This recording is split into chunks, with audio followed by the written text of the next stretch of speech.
তারাবি আমরা পড়ি কোন মাসে জোরে বলুন? রমজান শরীফ। যে রমজান শরীফ সম্পর্কে নবী বলছেন, বুখারী শরীফ প্রথম খণ্ড কিতাবুস সিয়াম রোজার অধ্যায়ে এসেছে। রাসূল বলছেন, ওয়া আন আবি হুরায়রা রাদিয়াল্লাহু তাআলা আনহু قال قال رسول الله صلى الله تعالى عليه وسلم من صام رمضان إيمانا واحتسابا غفر له ما تقدم من ذنبه। আল্লাহর নবী বিশ্ব নবীর সাহাবী হযরত আবু হুরায়রা তিনি বর্ণনা করলেন, নবীজি বলেছেন, আল্লাহ রাসূল বলছেন, মান সামা রমাদান, যেই ব্যক্তি রমজান শরীফে রোজা রাখবে, ঈমানা ঈমানের সঙ্গে ইহতিসাবান সবের নিয়াতে করবে।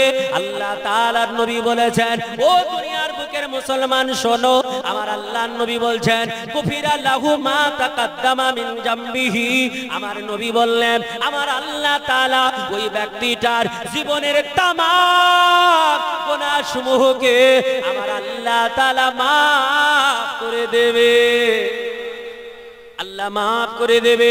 যে রমজান শরীফে ইবাদত করলে, যে রমজান শরীফে রোজা করলে আমার আল্লাহ তাআলা আপনার আমার গুনাহকে মাফ করে দেয়। আমার আল্লাহ তাআলার নবী বলেছে, ও দুনিয়ার বুকের মানুষ শোনো, ওই রমজান শরীফে শুধু তাই নয়, আল্লাহর নবী বললেন, ওয়াইজা দাখালার রমাদান ফুতিহাত আবওয়াবুস সামা, ফুতিহাত আবওয়াবুল জান্নাহ, ফুতিহাত আবওয়াবুল জান্নাহ ওয়া কুল্লিকাত আবওয়াবুজ জাহান্নাম ওয়া সিলসিলাতুশ শায়াতিন। আল্লাহর নবী বললেন, যখন রমজান শুরু হলো, আমার আল্লাহ তাআলা ফুতিহাত আবওয়াবুস সামাম, আসমানের গেটগুলো আল্লাহ তাআলা খুলে দেন, ওয়া ফুতিহাত আবওয়াবুল জান্নাহ, জান্নাতের 8টা দরজা আমার আল্লাহ তাআলা খুলে দেন, ওয়া কুল্লিকাত আবওয়াবুজ জাহান্নাম, জাহান্নামের গেটগুলো বন্ধ করে দেন, ওয়া সিলসিলাতুশ শায়াতিন, আর শয়তানকে জিনদেরকে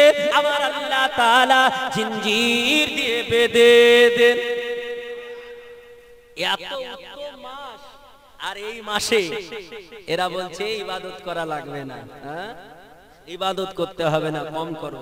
আবার বাংলাদেশের এক বেরিয়েছে এক বেয়াদব, কি বলবো, ই বেয়াদব আবার বলছে তারাবিতে, আচ্ছা আমরা 4 রাকাত যখন হয় একটা দোয়া পড়ি না, সুবহানাজিল মুলকুল মালাকুতি পড়ি কিনা, সুবহানাজিল ইজ্জাত ওয়াল আজমাতে পড়ি কিনা, এই বলছে ওই টাইমে দোয়া পড়া লাগবে না। দোয়া কেন পড়বে?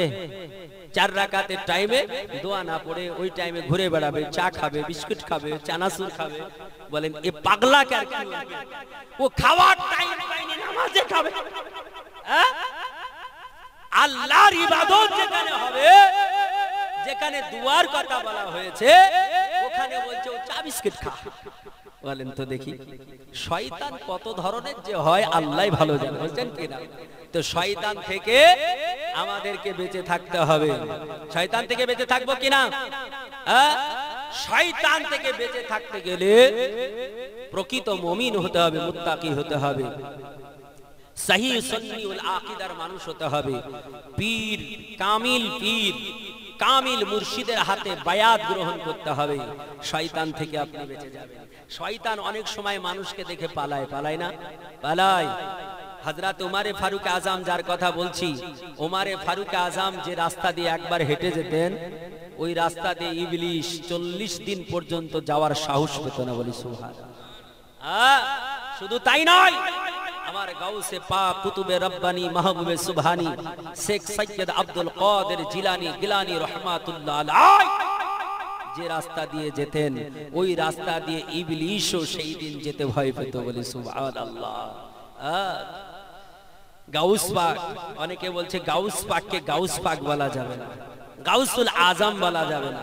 এই বলছেন, আপনারা শুনছেন না? এটা শুনছেন না? শুনছেন? বলছে গাউস পাককে গাউস পাক বলবো কেন? আব্দুল কাদের জিলানীকে আব্দুল কাদের বলবো, ওকে আবার পীর বলবো কেন, ওলি বলবো কেন?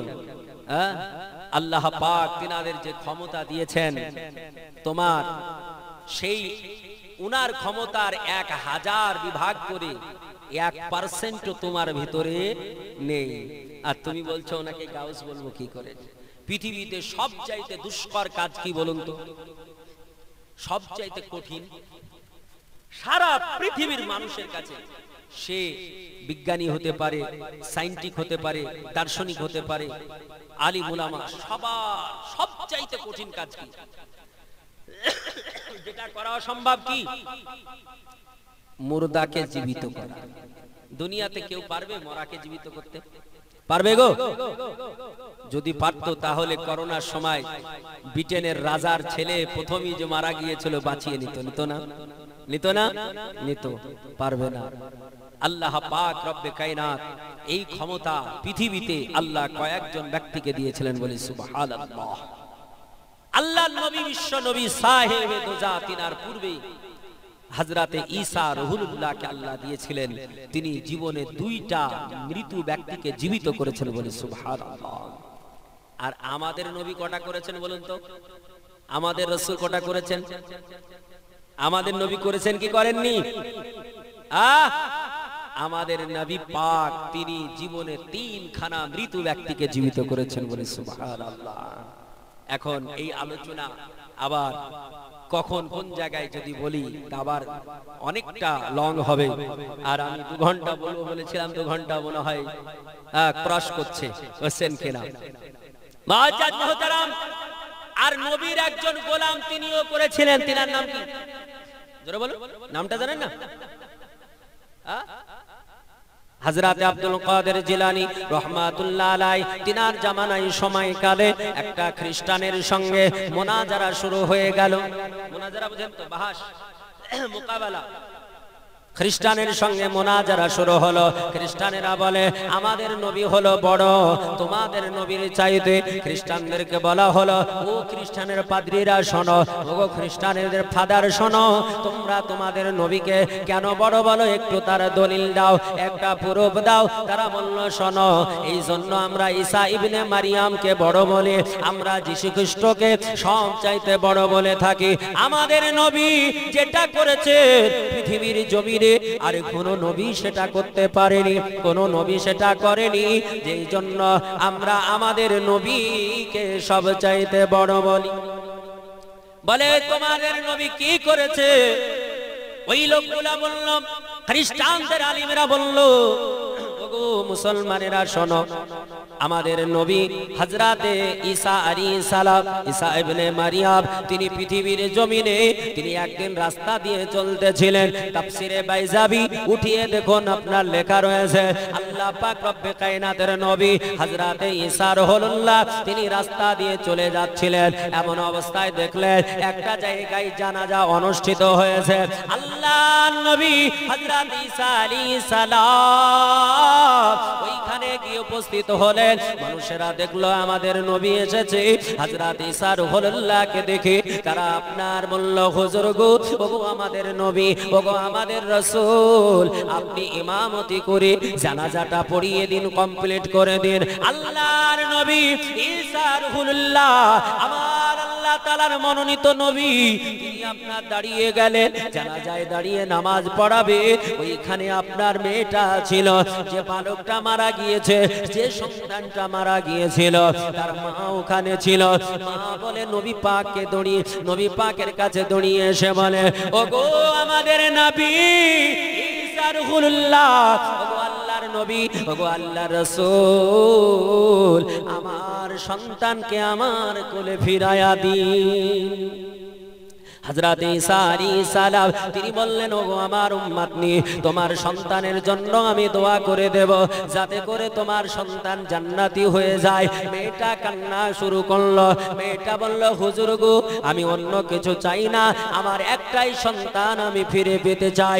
বারবার যখন কান্না করতে লাগলো, বারবার অনুরোধ করতে লাগলো, আল্লাহর নবী হযরত ঈসা আলাইহিস সালাম তিনি আপনার আঙ্গুলের ইশারা করে বলেছিলেন, কুম্বি ইজনিল্লাহ, আল্লাহর হুকুমে জীবিত হয়ে যা। আর সঙ্গে সঙ্গে ওই মুর্দা ব্যক্তিটা জীবিত হয়ে গিয়েছিল। খ্রিস্টানরা বলল, এ মুসলমানেরা রে, আমাদের নবী কত বড়, যিনি মরাকে জীবিত করে দেয়, যেটা আমার আল্লাহ পাকের কাজ। আল্লাহ বলেছে, ওয়া তুখরিজুল হাইয়া মিনাল মাইয়াতি ওয়া তুখরিজুল মাইয়াতা মিনাল হাই। আল্লাহ পাক মরাকে জীবিত করে আর জীবিতকে মরা করে, এটা আমাদের নবী করেছে, এই জন্য আমাদের নবী সবার চাইতে বড়। আমার হযরতে আব্দুল কাদের জিলানী রহমাতুল্লাহ আলাইহি গাউসে পাক তিনি ওখানে প্রেজেন্ট ছিলেন। তিনি বললেন, ও খ্রিস্টানেরা শোনো, তোমাদের নবী যেটা করেছে ওই কাজটা এত ছোট, এটা আমার বড় কাজ আমি মনে করি না। আরে আমার নবীর কথা বাদ দাও, আমি নবীজির গোলাম, নবীজির গোলামের গোলাম, আমি নবীজির চাকরের চাকরের চাকরের চাকরের চাকর, আমি একজন নবীজির আশিক, নবীজির দেওয়ানা, আমি একজন নবীজির উম্মত, আমি রাসূলুল্লাহর উম্মত। আমাকে বলো তোমাদের নবী যেটা করেছে আমি আব্দুল কাদের ওটা করে দেখিয়ে দেব। খ্রিস্টানরা বলল এটা কি করে হতে পারে? তারা বলল যদি তুমি করে দিতে পারো আমরা আর খ্রিস্টান থাকবো না, আমরা মুসলমান হয়ে যাব। আল্লাহর ওলি হযরতে গাউসে পাক তিনাকে বলা হলো চলো যাই একটা গোরস্থানে যাই। এমন একটা গোরস্থানে নিয়ে যাওয়া হলো যেখানে নিয়ে গিয়ে বলা হলো একটা 100 বছরের বৃদ্ধ মানুষ, তিনি বললেন এই জায়গাতে একটা কবর ছিল, এই জায়গায় একটা মানুষ তাকে দাফন করা হয়েছে, এইখান থেকে মুর্দাকে জীবিত করে দেখাও। আল্লাহর ওলি গাউসে পাক হযরত আব্দুল কাদের জিলানী রহমাতুল্লাহ আলাইহি হাজার হাজার মানুষের সম্মুখে তিনি ওইখানে যেখানে কবরের চিহ্ন ছিল না, মিসমার হয়ে গিয়েছিল, ওই সমতল জায়গায় আব্দুল কাদের জিলানী রহমাতুল্লাহ আলাইহি তিনি আঙ্গুলের ইশারা করে বললেন কুম্মি জিনিল্লাহ, আল্লাহর হুকুমে জীবিত হয়ে যা, আল্লাহর হুকুমে জীবিত হয়ে যা। যেমনই বলা আল্লাহর অর্ডারে হযরতে আব্দুল কাদের জিলানীর আঙ্গুলের ইশারাতে 100 বছর পূর্বে কবরে মৃত ব্যক্তিটা জীবিত হয়ে উঠে গিয়েছিল। আল্লাহুম্মা সাল্লাল্লাহু আলা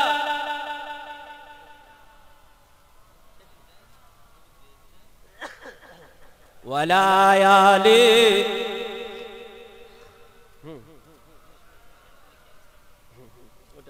ওয়ালা আলি মুহাম্মদ সাল্লাল্লাহু আলাইহি সাল্লাম। তাহলে আল্লাহ পাক রব্বে কায়নাত রব্বুল আলামিনকে আমরা এক বলে মানি, আল্লাহর ওলিকে আমরা মানি, নবীকে মানি, আল্লাহর জায়গায় নবীকে নিই না, নবীর জায়গায় ওলিকে নিই না। ওলির জায়গায় ওলি থাকবে, নবীর জায়গায় নবী থাকবে, আল্লাহর জায়গায় কে থাকবে? আল্লাহ থাকবে। এই আল্লাহর প্রশংসা আমরা করব কি করব না? এই বলেন করব কি করব না? নবীর প্রশংসা করবেন কি করবেন না? কারা কারা করবেন হাত উঠিয়ে বলুন ইয়া রাসূলুল্লাহ। আমার সময়ও শেষ করে দেব। আল্লাহর প্রশংসা কোরআনে আছে কিনা? আছে কিনা? নবীর আছে? কোরআনে নবীর প্রশংসা, আল্লাহর প্রশংসা।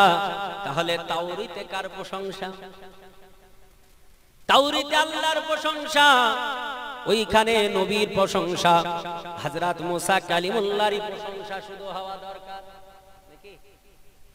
তাওরীত কিতাব মুসা আলাইহিস সালামের উপরে অবতীর্ণ হয়েছে কিনা? তাহলে তিনারই হওয়া দরকার।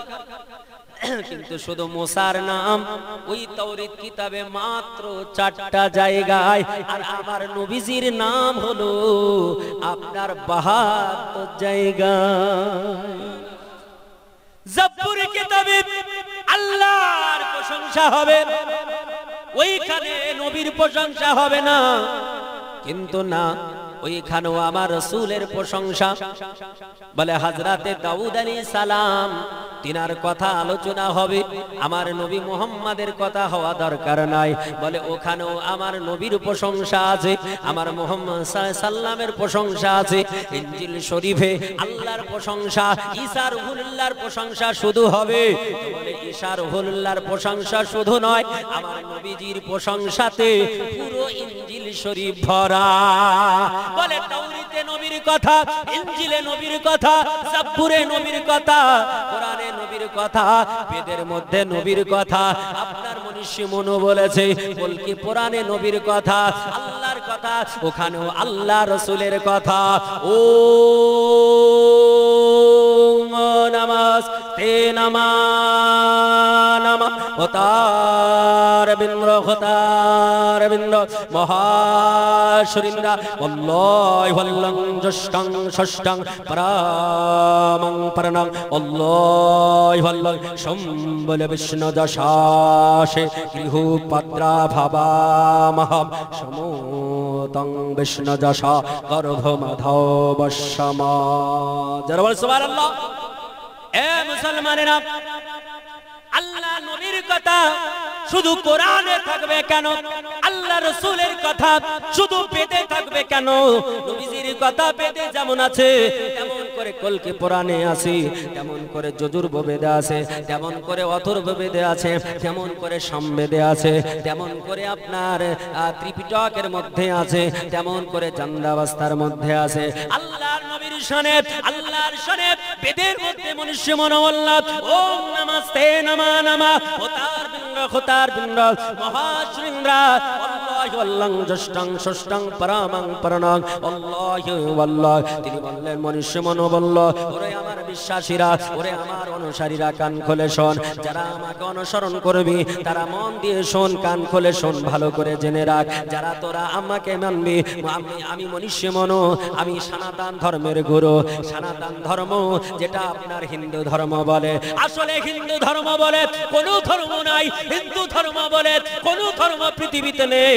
ওই ধর্মটার নাম হলো সনাতন ধর্ম। সনাতন ধর্মের ধর্মগুরু মনুষ্য মনো তিনি বলছেন, যদি তোরা আমাকে ফলো করিস, যদি তোরা আমাকে মেনে নিস, তাহলে শুনে রেখে দে, জেনে রেখে দে, তোরা তাহলে 360টা খোদা বলবি না, 360টা মাবুদ বলবি না, 360টা ভগবান বলবি না, 360টা গড বলবি না, 360টা এমন করে ঈশ্বর বলবি না। যারা ঈশ্বর বলবে ঈশ্বরই ডাকবে, ঈশ্বরীকে ডাকবি না।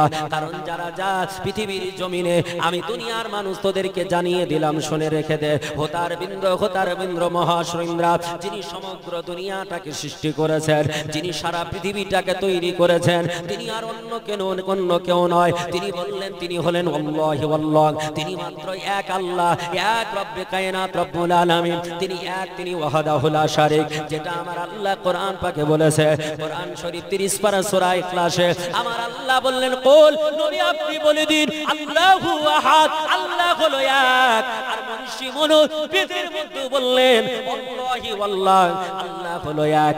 এক আল্লাহকে তোরা মানবি, 360টা মাবুদের পূজা করবি না, 360টা ভগবান ডাকবি না, 360টা ভগবানকে বলবি না, কালীকে ভগবান বলবি না, দুর্গাকে ভগবান বলবি না, সরস্বতীকে ভগবান বলবি না, এমন করে আপনার রামকে ভগবান বলবি না, এমন করে দুনিয়ার বুকে কোনোদিন সীতাকে ভগবতী বলে ডাকবি না।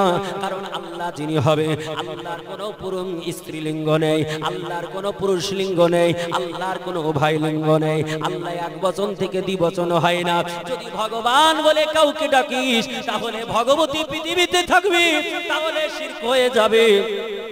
যদি তোরা ঈশ্বর বলে ডাকিস তাহলে তার ঈশ্বরই থাকবে, এটাও শিরক হয়ে যাবে। যদি তোরা বড় বড় স্টাইল করে বড় জ্ঞানী বলে আল্লাহকে গড বলে ডাকিস তাহলে তার বহুবচন এস বা ইএস যোগ করলে সিঙ্গুলার থেকে প্লুরাল হয়ে যাবে। গডস মানে অনেকগুলো আল্লাহ হয়ে যাবে। কিন্তু আল্লাহ বলেছেন আল্লাহু আহাদ, আল্লাহ হলো এক। আর মনীষী মনু তিনিও বললেন আল্লাহু আল্লাহ, আল্লাহ হলো এক। এক আল্লাহকে বলে এক আল্লাহ ডাকবি। এই জন্য বলেছে there is no God but Allah। আল্লাহকে গড বলে নয়, যে ভাষায় ডাকো আল্লাহ বলে ডাকো, আমার স্রষ্টাকে স্রষ্টা বলে ডাকো। মনীষী মনু বলল, এই পৃথিবীর জমিনের মানবেরা, ও আমার অনুসারীরা, দুনিয়ার বুকের সনাতন ধর্মের মানুষ, তোমরা কান খুলে শোনো। এই পৃথিবীর জমিনে আমাদের এই দুনিয়ার বুকে আল্লাহ তাআলা কলির কলকি অবতারকে পৃথিবীতে পাঠিয়েছিলেন। মনুষ্য মনোবেদের মধ্যে বলতেছেন কলির কলকি অবতার পৃথিবীর কল্যাণের জন্য এসেছিলেন। তিনি কোন দেশে এসেছিলেন, তিনার বাবার নামটা কি হবে, তিনার মায়ের নামটা কি হবে, তিনার নামটা কি হবে, তিনি কত তারিখে এসেছিলেন, পুরনো কথা আল্লাহ পাক রব্বে কায়নাতের বান্দা মনুষ্য মনু আপনার বেদের মধ্যে বলে দিলেন। কলকি পুরাণের মধ্যেও কথাটা রয়েছে। তিনি বললেন সম্বলে বিষ্ণু যশাসে ক্লিওপাত্রা ভাবামহম। তিনি বললেন সেই কলির কলকি পুরা কলির কলকি অবতার তিনি আপনার সম্বল শহরে পৃথিবীর বুকে জন্মগ্রহণ করবে। সম্বলে বিষ্ণু যশা আসে, তিনি সম্বল শহরে জন্মগ্রহণ করবে। আর বিষ্ণু যশা আসে, তার পিতার নাম হবে বিষ্ণু যশা, তার পিতার নাম হবে বিষ্ণু যশা, তার মায়ের নাম হবে সৌমতি। দুনিয়ার বুকে পৃথিবীর জমিনে আসবে। এখন সম্বল শহর কোনটা? সম্বল শহর কাকে বলা হয়? সংস্কৃত ভাষায় সম্বল শহর, আরবিকে ট্রান্সলেট করলে হয় দারুল আমান, আর বাংলায় ট্রান্সলেট করলে হয় আপনার শান্তিপূর্ণ শহর। পৃথিবীর জমিনে যত শহর আছে সব শহরগুলোকে লক্ষ্য করে দেখুন, দুনিয়ার কোন শহরকে শান্তিপূর্ণ শহর বলা হয়নি। পৃথিবীর একটা শহরকে শান্তিপূর্ণ শহর বলা হয়েছে, যেটার নাম হলো মক্কাতুল মুকাররমা। একটু আস্তে বলা যাবে সুবহানাল্লাহ। মনীষী মনুতাই মোল্লা সম্বলে বিষ্ণু যশা আছে, তিনি সম্বল শহরে শান্তিপূর্ণ শহরে তিনি আগমন ঘটাবে। বাবার নাম হবে বিষ্ণু যশা। বিষ্ণু যশা এটা হলো সংস্কৃত ভাষা, আরবিকে ট্রান্সলেট করলে হয় আব্দুল্লাহ, আর বাংলায় ট্রান্সলেট করলে হয় আল্লাহর কৃত দাস। আমার নবীজির বাবার নামটা কি ছিল? আমার নবীজির বাবার নাম ছিল আব্দুল্লাহ। আমার নবীজির বাবার নাম হলো আব্দুল্লাহ। মনীষী মনু বলল, ওই কলির কলকি অবতার, তার পিতার নাম হবে আব্দুল্লাহ। তিনি বললেন তিনার মাতার নাম হবে এমন করে সৌমতি। সৌমতি আরবিকে ট্রান্সলেট করলে হয় আমিনা। আমার নবীজির মায়ের নাম ছিল আমিনা। আল্লাহর নবী বিশ্ব নবী পৃথিবীর জমিনে আসবে। ওই সম্বল শহরে কত তারিখে আসবে সেটাও আপনার কল্কি পুরাণের মধ্যে সংস্কৃত ভাষায় লেখা আছে। তিনি বললেন দ্বাদশং শুল্ক পক্ষাসা মাধবী মাসি মাধব। তিনি বললেন মাধব মাসের 12 তারিখে তিনি পৃথিবীর জমিনে আসবে। মাধব মাস কোনটা বলা হয়? সংস্কৃত ভাষায় মাধব মাস, ওটাকে আরবিক মাস বলা হয় রবিউল আউয়াল। এই রবিউল আউয়াল মাসে 12 তারিখে আমার আল্লাহ তাআলা রব্বে কায়নাত রব্বুল আলামিন পৃথিবীর ধারাতে আমার নবী পাককে পাঠাবেন। জোরে বলে সুবহানাল্লাহ। এ মুসলমানেরা, আল্লাহর নবী বিশ্ব নবী কি আমার আল্লাহ তাআলা এই পবিত্র মক্কাতুল মুকাররমার 12 তারিখে সোমবারের দিনে আল্লাহ তাআলা পৃথিবীতে পাঠিয়েছিলেন। আল্লাহ নবীকে পাঠিয়ে সারা পৃথিবীর কল্যাণ করেছে। মনীষী মনু বলেছে, ও পৃথিবীর জমিনের মানুষ শোনো, তোমরা যদি কল্যাণ নিতে চাও তাহলে একটা মানুষকে ফলো করবে, একটা মানুষকে আইডিওলজি মেনে নেবে। পৃথিবীর জমিনে যত মনীষী মনু, যত আপনার মনীষীরা এসেছে সবাই আমার নবীজির কথা বলেছে। গৌতম বুদ্ধকে জিজ্ঞেস করা হয়েছিল, গৌতম বুদ্ধকে বলা হলো, আর একজন মুরিদ বলল, শিষ্য বলল, স্যার আপনার পরে কি কোনো বুদ্ধ আসবে? আপনি কি শেষ বুদ্ধ হবেন? তিনি বললেন, আমি শেষ বুদ্ধ হব না, আমার পরেও একজন বুদ্ধ আসবে, আমার পরে একজন বুদ্ধ আসবে, যিনি সর্বশ্রেষ্ঠ হবেন, তিনি দুনিয়ার বুকে শ্রেষ্ঠ হবেন, তিনার সম্মান সর্বঊর্ধ্বে হবে, তিনার সম্মানের উপরে কারো সম্মান হবে না। আল্লাহ পবিত্র কালাম কোরআন পাক 30 পারায় আমার আল্লাহ বলেছি, ওয়া রাফানা লাকা যিকরাক। নবীকে বলতেছেন, নবী আমি আল্লাহ আপনার সম্মানকে সর্বঊর্ধ্বে করেছি, আপনার সম্মানের উপরে কারো সম্মান হবে না। জোরে বলি সুবহানাল্লাহ। পৃথিবীর বুকে গৌতম বুদ্ধ আমার নবীজির কথা বলে গিয়েছেন, পৃথিবীর বুকে কার্ল মার্কস নবীজির কথা বলেছেন, পৃথিবীর বুকে আমাদের ভারতবর্ষের প্রথম প্রধানমন্ত্রী, যিনি ভারতবর্ষের prime minister mister Jawaharlal Nehru, তিনি একটা কথা বলে গিয়েছেন, শোনো পৃথিবীর জমিনের মানুষেরা, যদি তোমরা কাউকে আইডিওলজি মানতে চাও, যদি কাউকে তোমরা ফলো করে জীবন বিধান চালাতে চাও, পৃথিবীর বুকে যদি সুখ শান্তি কায়েম করতে চাও, পৃথিবীর বুকে অন্য কাউকে ফলো করে হবে না।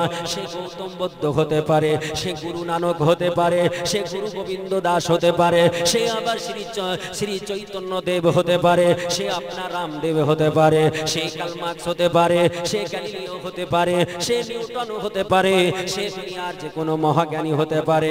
কাউকে আইডিওলজি মানবে না, যদি মানতে হয় একজন ব্যক্তিকে মানবি, তিনি হচ্ছেন কলির কলকি অবতার, যার নাম হবে মুহাম্মাদুর রাসূলুল্লাহ, যিনার পিতার নাম হবে আব্দুল্লাহ, যিনার মায়ের নাম হবে আমিনা, যিনি জন্মগ্রহণ করবেন মক্কাতুল মুকাদ্দামার ধরতিতে, যিনি দুনিয়ার বুকে আসবেন কুসংস্কার দূরীভূত হবে, তিনাকে যদি কেউ আপনার ফলো করে চলে ইহ জগৎ তার কল্যাণ হবে, পরজগতে তার জন্য জান্নাত নসিব হয়ে যাবে। এ মুসলমানেরা, আল্লাহর নবী বিশ্ব নবীর কালেমা পড়ে যারা মুসলমান হয়ে যাবে আল্লাহ তাদের জন্য চার আটখানা জান্নাত আল্লাহ উন্মুক্ত করে দেবে। পৃথিবীর জমিনের মানুষেরা অনেকে বলে আমরা কালেমা পড়ব, তো লা ইলাহা ইল্লাল্লাহ এটা পড়ে শেষ করে দেব। কিছু বর্তমানের মুসলমান, কিছু বর্তমানের নামধারী মৌলবি এইরকম করে টুপি পরে চুপচা পরে বলে লা ইলাহা ইল্লাল্লাহ বলো, মুহাম্মাদুর রাসূলুল্লাহ বলা যাবে না।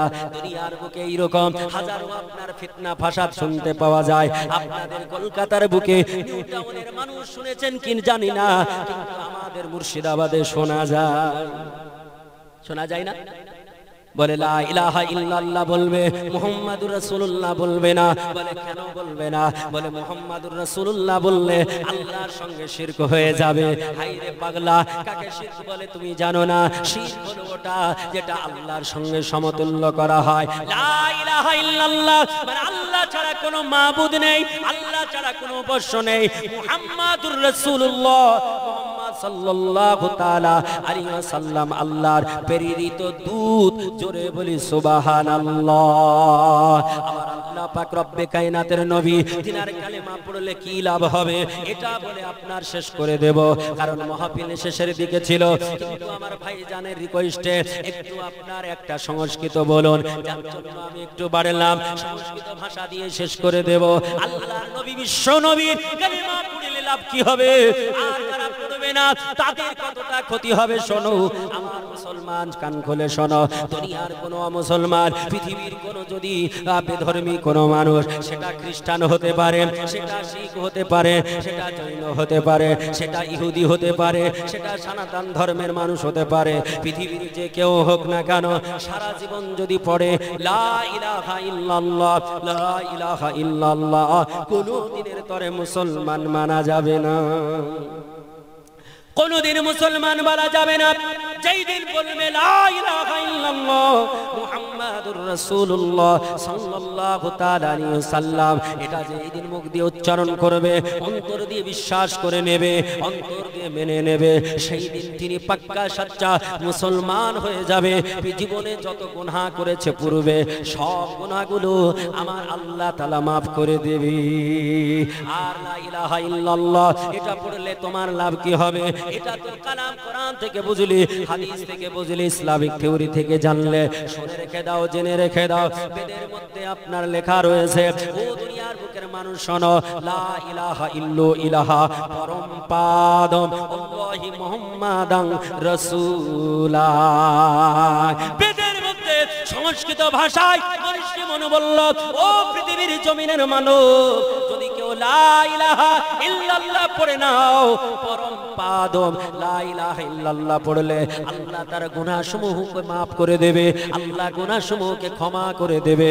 কিন্তু কেউ যদি মুহাম্মাদান রাসূলান, কেউ যদি মুহাম্মাদুর রাসূলুল্লাহ পড়ে নাও, আমার আল্লাহ পাক রব্বে কায়নাত তার জন্য জান্নাত ওয়াজিব করে দেবে। ও মুসলমানেরা, এই জন্য আমরা লা ইলাহা ইল্লাল্লাহ মুহাম্মাদুর রাসূলুল্লাহ পড়ি, এর প্রতি বিশ্বাস রাখি, এর প্রতি আমল করি। আমরা নবীর গোলাম, আমরা নবীকে ফলো করে চলি, নবীর আইন মেনে চলি। কারণ আল্লাহর কালাম কোরআন পাকে এটাই বলেছেন। আল্লাহ বললেন মা আতাকুমুর রাসূল। হাফেজ সাহেব আছেন, জিজ্ঞেস করুন, আমার আল্লাহ বলছেন মা আতাকুমুর রাসূল। আল্লাহ বলছেন দুনিয়ার বুকের মানুষ শোনো, রাসূলুল্লাহ যাহা কিছু দেবে, মা আতাকুমুর রাসূল, রাসূল যাহা কিছু দেবে, ফাখুযুহু, সেটা তোমরা সাদরে গ্রহণ করে নাও, সেটা অ্যাকসেপ্ট করে নাও। আল্লাহ পাক বললেন, ও দুনিয়ার বুকের মানুষ শোনো, ওয়া মা নাহাকুম আনহু ফান্তাহু, আর নবী যাহা থেকে মানা করবে তাহা থেকে দূরে থাকো, তাহলে তা তোমরা ইহ জগৎ কামিয়াব হবে, পরজগতে মরণের পরে আমার আল্লাহর জান্নাত পাবে, এতে কোনো সন্দেহ থাকবে না। আমার আল্লাহ নবীকে সারা দুনিয়ার বুকে এক নম্বর করে পাঠিয়েছে। আল্লাহ তাআলা বলেছেন নবীজি দুনিয়াতে যত নবী পাঠিয়েছি তাদের কাউকে 10টা মুজিজা দিয়েছি, কাউকে 5টা মুজিজা দিয়েছি, কাউকে মাত্র 2টো মুজিজা দিয়েছি। সবচাইতে বেশি মুজিজা যার নাম হযরত ঈসা রূহুল্লাহ, যিনাকে 510 খানা মুজিজা দিয়ে আল্লাহ পৃথিবীতে পাঠিয়েছে। কিন্তু আমার নবীকে আল্লাহ তাআলা কত হাজার মুজিজা দিয়েছে, নবীজির মুজিজার গণনার সীমা নেই। তবে একখানা কিতাবে লেখা রয়েছে আল্লাহ পাক রব্বে কায়নাতের নবীকে, আমাদের প্রিয়তম নবীকে আল্লাহ তাআলা 4500 মুজিজা দিয়েছে। আল্লাহ পাক রব্বে কায়নাত রব্বুল আলামিনের নবী, আমারও আপনার প্রিয়তম নবী, তার মুজিজার ভিতরে এটাও একটা মুজিজা। আমার নবী জীবনে 3খানা মানুষকে পৃথিবীতে জীবিত করেছেন। আল্লাহর নবী জীবিত কবে করেছেন? আল্লাহর নবী 2খানা মানুষকে জীবিত করেছেন নবুয়ত প্রকাশের পরে, আর একটা বাচ্চাকে জীবিত করেছেন নবীজির বয়স যখন মাত্র 4 থেকে 4.5 বছর। আমার নবী শিশু যখন 4 থেকে 4.5 বছর বয়স, আমার নবী ওই টাইমে একটা বাচ্চাকে জীবিত করেছে। ওই বাচ্চাটা কোথায় জীবিত করেছে, কোন জায়গায় জীবিত করেছে, বাচ্চাটা কোথায় মারা গিয়েছিল? আল্লাহর নবী বিশ্ব নবীর কথাটা কোন কিতাবের মধ্যে আছে? কিতাবটা কয় খণ্ডে বিভক্ত? ইনশাআল্লাহ আল্লাহ পাক রব্বে কায়নাতের বান্দা আপনারা আমরা যারা নবীর গোলাম, যদি আল্লাহ কোনদিন রাজি থাকে ইনশাআল্লাহ নবীর উপরে আলোচনা হবে। নবী কার নাম, নবীজির শানের উপরে আলোচনা হবে। একবার নবীর নামে একটু হাত উঠিয়ে বলি ইয়া রাসূলুল্লাহ, আরো জোরে বলুন ইয়া রাসূলুল্লাহ। নারে তাকবীর, নারে তাকবীর, নারে রিসালাত, নারে রিসালাত, উলামা আহলে সুন্নাত।